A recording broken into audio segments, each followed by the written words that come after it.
NCERT की series बन रही है class 6 to class 12 all subjects, यानी कक्षा 6 से कक्षा 12 तक की सभी विषयों की।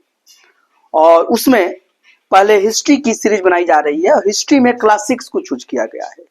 क्लास 6 का चैप्टर या अध्याय 7 आज बन रहा है और 7 का देखिए पार्ट यह 11 है। अगर आपके पास बुक हो तो उसका पेज संख्या 69 ओपन कर लीजिए। देखिए मेरे पास एनसीईआरटी की बुक है और इसका मैं पेज संख्या पेज नंबर 69 मैं ओपन कर रहा हूं। और इसमें आज का जो टॉपिक है वह ब्राह्मणी लिपि है और इसमें ये बताने का मैं प्रयास कर रहा हूं कि जो ब्राह्मणी लिपि है या ब्राह्मणी स्क्रिप्ट जो है उसी से आधुनिक भारत की अन्य लिपियां निकली हुई हैं। तो इसी को आइए हम समझते हैं। देख लीजिए NCERT history class 6 chapter 7 part 11 और पेज संख्या 69 है और इसमें हम ब्राह्मणी लिपि के बारे में हम चर्चा करने जा रहे हैं। और ब्राह्मणी लिपि में देखिए पढ़ के समझा देता हूं। आधुनिक भारत की ज्यादातर यानी अधिकांश या मैक्सिमम लिपियां यानी स्क्रिप्ट पिछले सैकड़ों वर्षों में ब्राह्मणी लिपि से उत्पन्न हुई हैं। यहाँ आप अ अक्षर को अलग अलग भाषाओं की लिपियों में देख सकते हैं। तो ये समझाया जा रहा है कि जो आधुनिक भारत माने आज का जो मॉडर्न इंडिया है इसकी जो कई लिपियां जो हैं वह ब्राह्मणी लिपि से ही निकली हुई हैं। इसलिए ब्राह्मणी लिपि को देखिए और इसको प्रमाण के रूप में आपको दिखाया जा रहा है। लिपि यानी स्क्रिप्ट होता है, भाषा या लैंग्वेज और लिपि अलग चीज है। तो हम जो लिखते हैं और लिखने में जिस लिपि हम लिपि का प्रयोग करते हैं और बोलते हैं तो भाषा को बोलते हैं। तो ठीक है, तो आइए देखिए ब्राह्मणी लिपि आज का टॉपिक है, बहुत इंपॉर्टेंट, आपको जानना चाहिए। और ब्राह्मणी लिपि में आप देख लीजिए अ अक्षर को लिया गया है। देखिए इंग्लिश में लेटर ए इसी यही ना बोला जाता है, तो अ अक्षर को लिए हैं। और देखिए विभिन्न भाषाओं को ये ब्राह्मणी लिपि में जो अ अक्षर है वो देखिए अन्य लिपियों में कैसे लिखा जाता है। और आप देखिएगा मैं यहाँ पर सबको लिख दिया हूं कि सभी में सिमिलैरिटी है, सभी में समानता है, लगता है कि उसी से थोड़ा सा हेर फेर करके आगे बना हुआ है।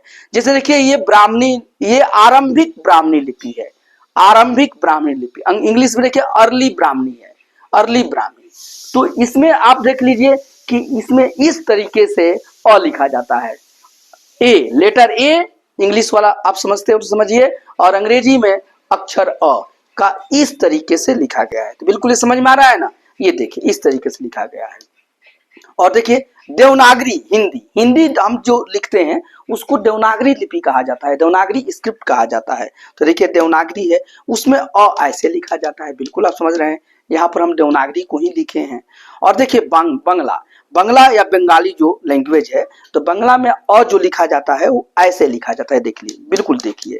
मलयालम जो है उसमें अद ऐसे लिखा जाता है। और देखिए तमिल भाषा जो है साउथ इंडिया की, ये भी साउथ इंडिया मलयालम भी, तो देखिए तमिल में अ ऐसे लिखा जाता है। कितनी ये अजीब बात है कि यही ब्राह्मणी लिपि, देखिए मैं यहाँ से आपको दिखा रहा हूँ, ठीक से देखिए यही ब्राह्मणी लिपि है। इंग्लिश में देखिए ब्राह्मणी स्क्रिप्ट है और उसका हमने ए लेटर को लिया है। ऐसे सभी लेटर में आप देख सकते हैं, लेकिन आपको विश्वास दिलाने के लिए किसी ब्राह्मणी लिपि से आधुनिक भारत की अन्य लिपियां या अन्य स्क्रिप्ट निकली हुई है, उत्पन्न हुई है। कैसे, इसका ये देखिए ये प्रमाण है, ये प्रूफ है। तो एक लेटर को भी चूज किया गया है और आप इसे आगे अन्य लेटर में भी आप मिला सकते हैं और देख सकते हैं। और सभी में सिमिलैरिटीज है। देखिए अ अक्षर हो गया, आरंभिक ब्राह्मणी को ऐसे लिखा जाता है या अर्ली ब्राह्मणी इंग्लिश मीडियम वाले। देवनागरी हिंदी या देखिए देवनागरी है और ऐसे लिखा जाएगा। बंगला में देखिए या बंगाली में ऐसे अ लिखा जाता है। और मलयालम में देखिए ऐसे अ लिखा जाता है और तमिल में ऐसे लिया जाता है। तो ये सभी भाषा की ये जो लिपियां हैं वो ब्राह्मणी लिपि से निकली हुई है। मैं यहाँ पर लिपि की बात करता हूँ, लिपि और लैंग्वेज अलग अलग चीज है, लिपि और भाषा अलग चीज है, यानी script and language both are the different thing, ये दोनों अलग है। तो जो हम बोलते हैं वो भाषा हुआ और जिस चीज में विधा में लिखते हैं वह लिपि होता है। तो ये देखिए लिपि है, तो बिल्कुल अच्छी बात है। तो आप समझ गए होंगे, इसको आप नोट कर लीजिए और देखिए। इसके साथ ही साथ अब इसका जो नेक्स्ट क्लास है वो बहुत इंपॉर्टेंट है, हालांकि सभी क्लास इंपॉर्टेंट है। आप कहेंगे कि सर आप एक क्लास की बात क्यों करते हैं, तो उस नेक्स्ट क्लास में भी मैं आपको कुछ चीज की चर्चा करूंगा, इसलिए आप मेरे साथ बने रहिएगा। और देखिए ये चैप्टर यहाँ पर समाप्त होता है, लेकिन बीच में एक और बात दिया गया है। ये चैप्टर देखिए लास्ट है, लेकिन इसके बीच में एक और बात दिया गया है, वो आगे की बात करके। और आगे की बात में क्या है कि बता रहा है कि लगभग 2200 वर्ष पहले मौर्य साम्राज्य का पतन हो गया, डिक्लाइन कर गया। यानी कि आप पढ़े हैं ना, आपको तो पूरा मैं समझाया हूं कि 185 ईसा पूर्व में 185 बीसी में मौर्य साम्राज्य ये डिक्लाइन हो गया, समाप्त हो गया। और इसके बाद क्या हुआ, उसके बाद जब तक गुप्त साम्राज्य नहीं आता है तब तक आपके मन में जिज्ञासा होगी कि इस बीच में भारत पर कौन शासन किए। तो भारत में डिफरेंट पार्ट में डिफरेंट शासन किए हैं, वही आपको मैं समझाऊंगा। और ये एक लंबा समय है जब गुप्त साम्राज्य का स्थापना हुआ, और लगभग 240 ईस्वी माना जाता है, एडी माना जाता है। लेकिन गुप्त साम्राज्य 319 या 320 एडी के बाद अपने चरमोत्कर्ष पाता है, और फिर गुप्त साम्राज्य फिर भारत को एक अम्ब्रेला मिलाता है। लेकिन इसके बीच का जो काल है, मौर्य साम्राज्य का पतन और गुप्त साम्राज्य जब तक अपने एक कबर में नहीं ले लिया, एक अम्ब्रेला में नहीं लिया, तब तक कौन शासन किया, उसके बारे में हम चर्चा करेंगे। तो आप मेरे साथ बने रहिएगा। अभी तक अगर आप डॉक्टर AK ओझा यूट्यूब चैनल को सब्सक्राइब नहीं किए हैं तो आप इसे कर लीजिए अपने बेनिफिट के लिए, और साथ ही साथ अपने फ्रेंड को भी बेनिफिटेड कीजिए और फ्रेंड को शेयर कीजिए, ताकि वो भी इन सब चीज़ों को पढ़े। और आप इसे कमेंट और लाइक भी कीजिए। आज का क्लास इतना ही।